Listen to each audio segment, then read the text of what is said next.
शुभकामनाओं के साथ मैं गोपाल पाठक यूट्यूब चैनल के समस्त छात्रों, विषय विशेषज्ञों और दर्शकों को मेरा नमस्कार। जैसा कि मैंने अपने पूर्व दिनांक 30 जनवरी 2021 के दृश्य श्रव्य पटल वीडियो के माध्यम से भास्करीय ग्रंथ सिद्धांत शिरोमणि के यंत्राध्याय ग्रंथ संख्या 375 में वर्णित गोल यंत्र पर विचारण का प्रथम भाग प्रस्तुत किया था और इस वीडियो के अंत में इस यंत्र के शेष भाग का विचारण द्वितीय भाग में अपने अगले वीडियो के माध्यम से करने की बात कही थी। तो आज की इस वीडियो के माध्यम से गोल यंत्र के दूसरे भाग में प्रथम भाग के अवशिष्ट विषय पर विचारण करेंगे। प्रथम भाग में गोल यंत्र क्या है और इसका वेधशाला के सापेक्ष क्या प्रयोजन है, इस विषय पर विचारण किया गया था। अब इस दूसरे भाग में इसके स्वरूप और इसके निर्माण के पूर्वकृत के विषय पर विचारण करेंगे। ग्रह नक्षत्रों की वेद प्रक्रिया के अंतर्गत वेधशाला में स्थापित अत्यंत महत्वपूर्ण एवं प्रधान यंत्र को यंत्राध्याय में प्रथम यंत्र के रूप में प्रथमम गोल यंत्रम आह ऐसा कहा है और इस यंत्र से संबंधित पद्य संख्या 3 और 4 की विवृति में गोल बंधुक्त विधिना खगोलांतर्गत भगोलम बध्वा ऐसा कहा। यह कहने का तात्पर्य यही है कि ग्रह नक्षत्रों के वेध प्राधान्यता के कारण प्रथम गोल यंत्र को कहा और इसे गोलबंधाधिकारोक्त विधि प्रक्रिया अनुसार गोलबंध में कही गई विधि की जो प्रक्रिया है उस प्रक्रिया के अनुरूप, उस प्रक्रिया के अनुसार खगोलांतर्गत भगोल को बांध करके ग्रहवेद करने की बात कही गई। अब गोल शब्द का अर्थ है गेंद के समान जो चारों ओर से समान रूप से वलयाकार हो। यह यंत्र भी ठीक ऐसा ही दिखता है जिसमें भगोल और खगोल की आकाशीय स्थिति के अनुरूप ही विभिन्न नाम और प्रकार के वलयों का संयोजन उनकी आनति और अवनति के क्रमानुसार ही किया जाता है। जो वलय अपने पूर्ववर्ती वलय से या अग्रगामी वलय से कितना नत है या अवनत है, उतने उतने अंशों पर ही वो वलय संयोजित होते हैं। अब इस यंत्र के वलय का स्वरूप कैसा हो और इस यंत्र का निर्माण किसे करना चाहिए, सबके लिए यंत्र निर्माण तो संभव नहीं है। यंत्र निर्माण तो वही कर सकता है जो कि यंत्र के निर्माण से संबंधित जो यांत्रिक विधियां हैं उसका भली भांति ज्ञान रखता हो। तो कैसा होना चाहिए उसके बारे में, उस संबंध में आचार्य भास्कर अपनी ग्रंथ संख्या 180 गोल बंधाधिकार के प्रथम पद्य में कहते हैं, क्या कहते हैं कि सुसरल वंशशलाका वलयैः श्लक्ष्णैः सचक्र भागांकैः रचयेत् गोलम गोले शिल्पे चानल्पनैपुणो गणकः। सुसरला श्लक्ष्णैः सचक्र भागांकैः वंशशलाका वलयैः गोले शिल्पे च अनल्पनैपुणो गणकः गोलम रचयेत्। सुसरला नाम अर्थात ऊर्ध्वाधरच्छेदेन अनतिस्थूल पृष्ठाः समाः अवक्राः। सुसरल कहने का तात्पर्य ऊर्ध्वाधर छेद माने जो शीर्ष है उस शीर्ष के द्वारा अनतिस्थूल पृष्ठा माने जो नत न हो और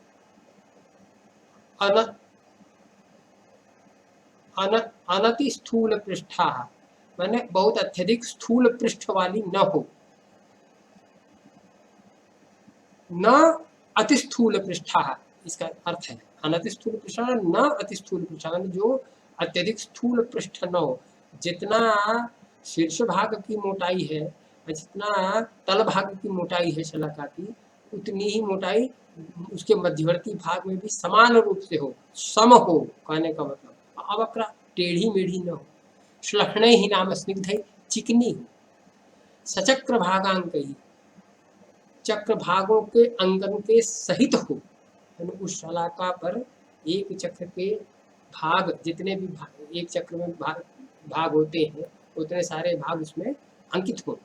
नाम एक चक्र परिमित अंशांकनैः सहितैः एक चक्र परिमित अंशांकनैः सहितैः एक चक्र के परिमित जितने अंशांकन है, एक चक्र में जितने भी भाग होते हैं उतने भागों के चिन्हों से अंकित अंकनों के साथ हो वो शलाका या वंश शलाका जो वंश शलाका तैहि वलय ऐसे वलयों से वृत्तों से वृत्तैहि गोले गोल विषयक शास्त्र गोले नाम गोल विषयक शास्त्र में और शिल्प शास्त्र में अर्थात शिल्प शास्त्र कहने का तात्पर्य क्या है? अर्थात आकाश स्थितौ शिल्प कर्तव्यतायां च समुच्चयेन आकाश स्थितौ आकाश में ग्रह नक्षत्रों की जो यथार्थ स्थिति है तदनुरूप शिल्प कर्तव्यता करने में वो सक्षम व्यक्ति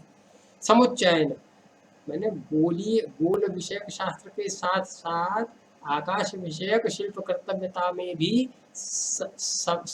संयुक्त रूप से वो अनल्प नैपुणो न अनल्पम अत्यंतम नैपुणम निपुणता तदभिज्ञत्वम यस्य असौ घटका मैंने जो कि अत्यंत निपुण हो तद अभिज्ञत्व उससे भली भांति भेद्य हो ऐसे गणक को नाम ग्रह गणित वासना निरूपण प्रदर्शका ऐसा जो ग्रह गणित की उपपत्ति को का निरूपण करने और प्रदर्शन करने में सक्षम हो प्रदर्शका जो प्रदर्शक हो ऐसा गणक गोल यंत्रम रचयत गोल यंत्र की रचना करे नाम बक्ष्यमाण प्रकारेण गोल यंत्र से निर्माण कुर्यात् कहे गए प्रकार के अनुसार ही गोल यंत्र की रचना करे यतो ही विना शिल्प विज्ञतां चक्रस्य समभागांकनाद्यशक्यमिति ततस्तदावश्यकत्वमिति अवधेयः क्योंकि बिना शिल्प शास्त्र की में विशेषज्ञता के हुए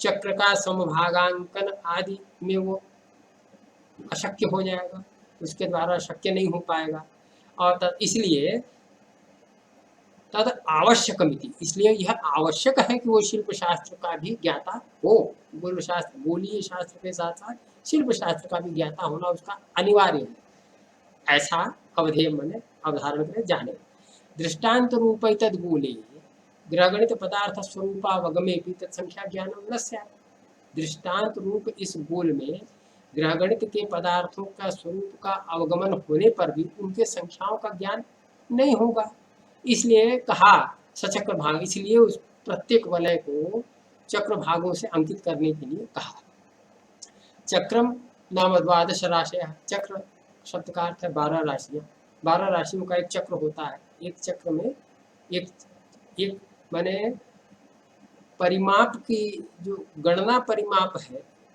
उस गणना परिमाप में चक्र का अर्थ होता है 12 राशि चक्रम द्वादश राशयः तेषां भागाः प्रदेशाः उनके भाग यानी प्रदेश उनके चिन्ह तेषां अंकाः उनके अंक चिन्हानि तेषां अंकाः उनके अंक माने उनके चिन्ह तैः सहितैः वृत्तैः उनके सहित वृत्त होने चाहिए इत्यर्थ ऐसा अर्थ है तथा च वृत्ते और वृत्त में द्वादश राशि विभागाः समाः वृत्त में समान 12 राशियों के विभाजन है ठीक कार्य वृत्त में इसीलिए वो जो वलय हम निर्मित करेंगे उस वलय में समान 12 राशियों के भाग कर ले और तत्र एकैकस्मिन् विभागे अब प्रत्येक विभाग में 30 विभागाः अंक्याः अब प्रत्येक भाग में 30 विभाग 30 भाग माने प्रत्येक राशि में 30 प्रत्येक राशि को 30 भागों में विभाजित कर दें तथा एकैकस्मिन् भागे उसके बाद प्रत्येक भाग में जो प्रत्येक भाग प्रत्यंश होगा उस प्रत्यंश भाग में षष्ठी कला अंक 60 कलाओं के चिन्ह अंकित करें तथा एक कला प्रदेश है उसके बाद प्रत्येक कला प्रदेश है प्रत्येक कला के भाग में षष्ठी कला अंक 60 कलाओं का अंकन करें एवं सर्वाणि वृत्तानि अंकितानि इस प्रकार सभी वृत्तों को अंकित कर दें ततो अनंतरम उसके अनंतर ग्रह गणित पदार्थ संख्या वगमोपि एतद् गोले सुशक्यम से तब जाकर के ग्रह गणित पदार्थ पदार्थों की जो संख्या है उसका अवगमन भी इस गोल में सुशक्य होगा, सुविधा सरलता पूर्वक किया जा सकता है ना। वो सरलता पूर्वक हम उनके संख्या पदार्थों का ज्ञान कर सकते हैं। एवं गोल यंत्र से निर्माण, इस प्रकार गोल यंत्र का निर्माण अभ्रांततया कार्य है, बगैर किसी भ्रांति को पाले हुए, बगैर किसी भ्रांति को रखे हुए है करना चाहिए। किसी प्रकार की भ्रांति, गोल विषयक, शिल्प शास्त्र विषयक या निर्माण संबंधी कोई भी भ्रांति मस्तिष्क में नहीं होनी चाहिए। ऐसी अवस्था में गोल यंत्र का निर्माण करें। अगर नहीं करते हैं तो क्या होगा? अन्यथा आकाश स्थिति विरुद्धतया सिद्ध गोल बंधात शिष्याणाम अयथार्थ ज्ञान।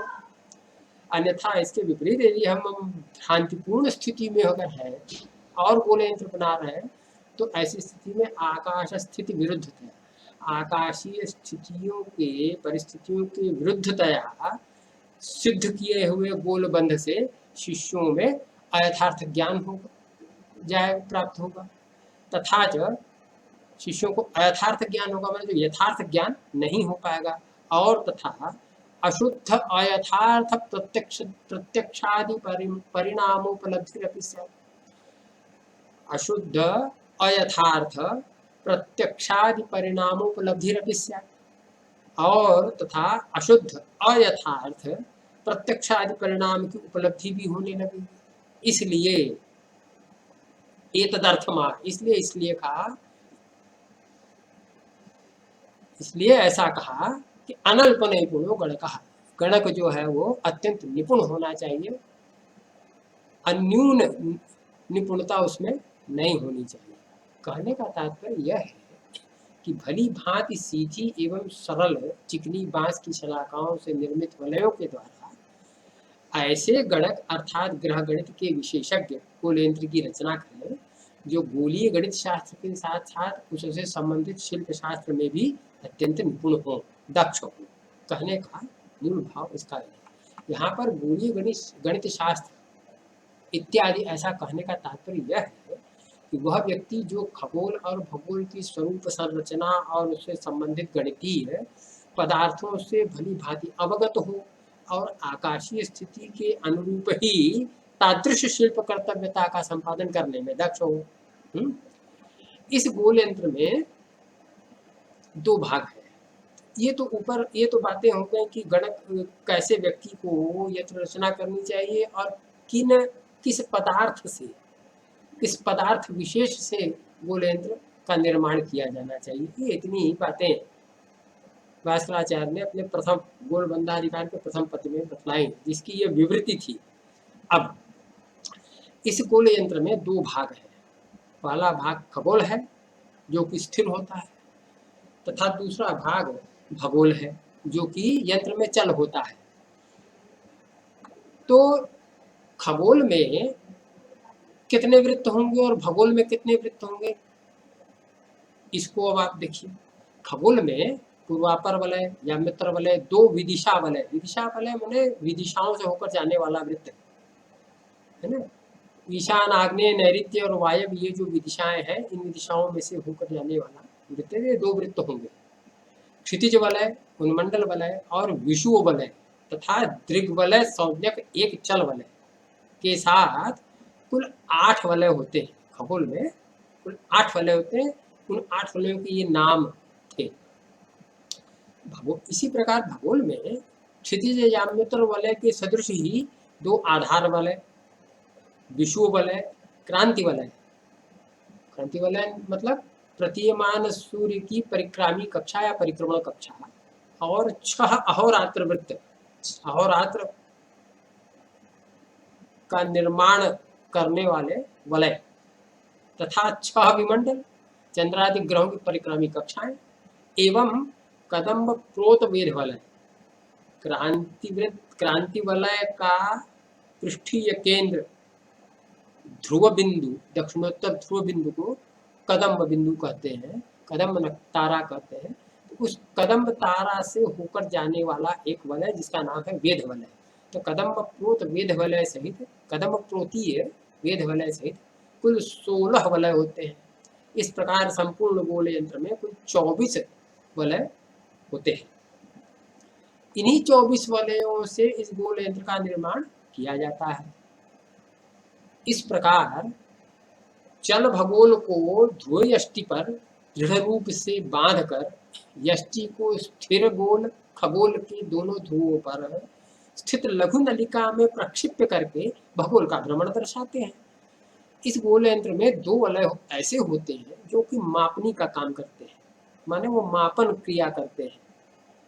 बाकी वलयों में तो अंशांकन है, लेकिन उन अंशांकनों पर ग्रह कहाँ है आरंभ बिंदु से उसको गिन करके माप करके बताने वाले 2 वलय हैं, जिनको को मापन वलय कहते हैं, जो कि मापने का ही कार्य करते हैं। पहला है दृग् वलय, जो कि ऊर्ध्वाधर शिरोबिंदु अर्थात स्वस्तिक पर लगी हुई कील में पिरोया हुआ होता है, जिससे कि वह दृग्वलय गोल यंत्र के चारों ओर सरलता से घूम सके और ग्रहों के दिगंश नतांश और उन्नतांशों के परिमाण को दर्शा सके। दूसरा वलय है वेध वलय है, जो कि भगोल स्थित कदम्ब ताराओं क्रांति वलय के दक्षिणोत्तर ध्रुव स्थानों पर लगी हुई कील में पिरोया हुआ होता है। यह वेध वलय ग्रहों के शरांश और क्षेत्रांश के शुद्धतम मापन को दर्शाने में सक्षम होता है। इस प्रकार से गोल बंधाधिकार में कही गई गोल निर्माण की प्रक्रिया अनुसार दृग् वलय वेध वलय सहित खगोलांतर्गत भगोल को बांधकर जल समक्षितिज के सदृश भूमि पर ग्रह नक्षत्रों का वेध करने के लिए गोल यंत्र को स्थिर रूप में स्थापित कर देंगे।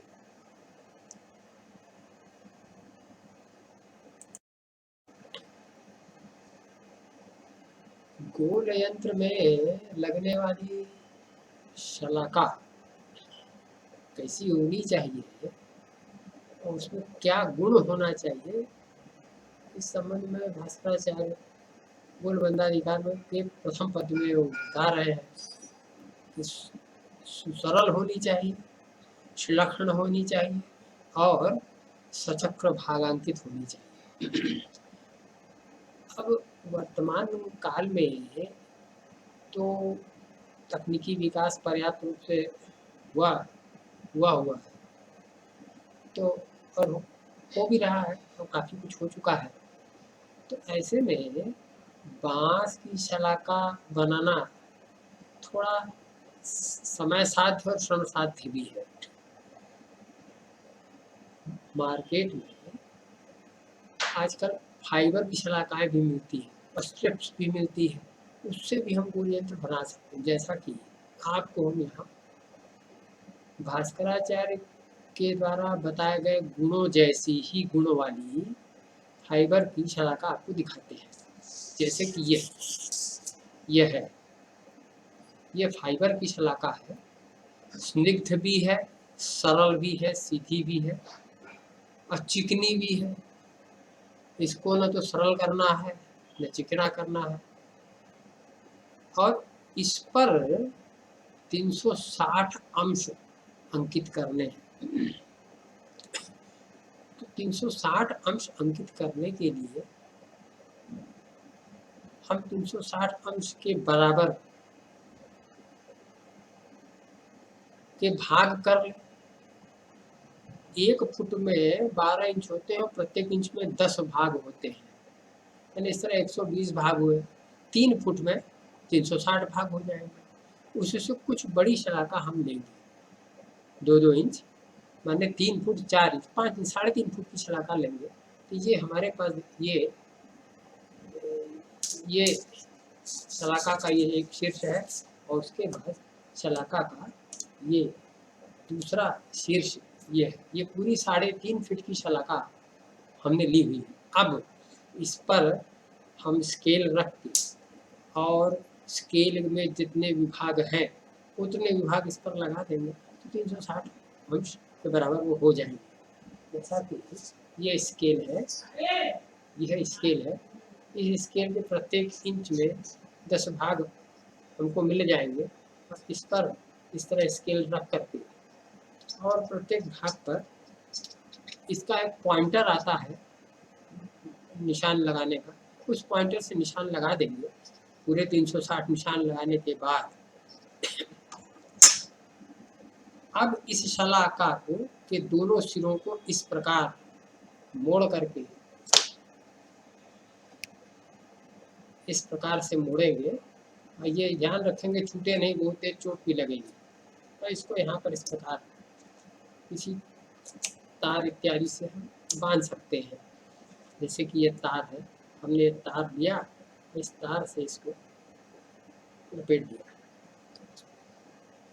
ये तार से इसको हमने ऐसे इसको यहाँ लपेट दिया ताकि ये भागे नहीं।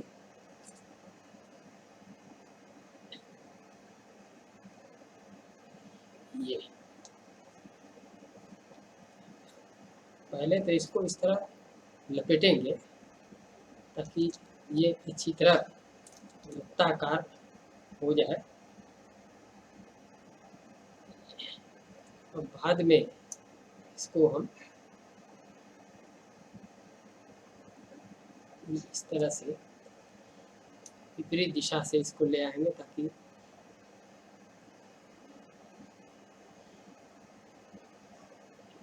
ये अब ये हमारी शलाका वृत्ताकार हो गई। ये ध्यान रखना कि इसका मुंह अच्छी तरह से बांधना पड़ता है।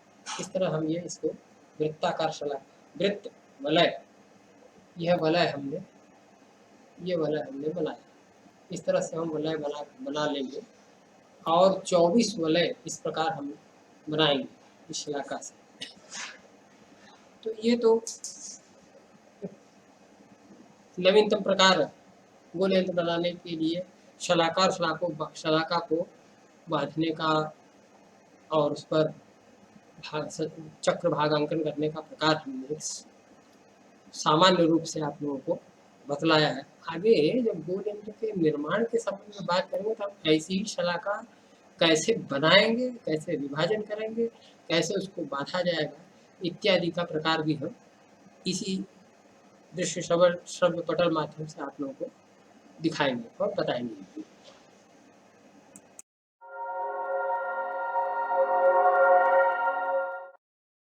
इस प्रकार आज के इस वीडियो के माध्यम से गोल यंत्र पर विचारण का दूसरा भाग मैंने प्रस्तुत किया है। इस यंत्र के विचारण का तीसरा एवं अंतिम भाग अपने अगले वीडियो में प्रस्तुत करेंगे। तब तक के लिए इस वीडियो को देखें, सब्सक्राइब करें और अपने मित्रों के साथ शेयर भी करें। To be continued by next video. Thank you. नमस्कार।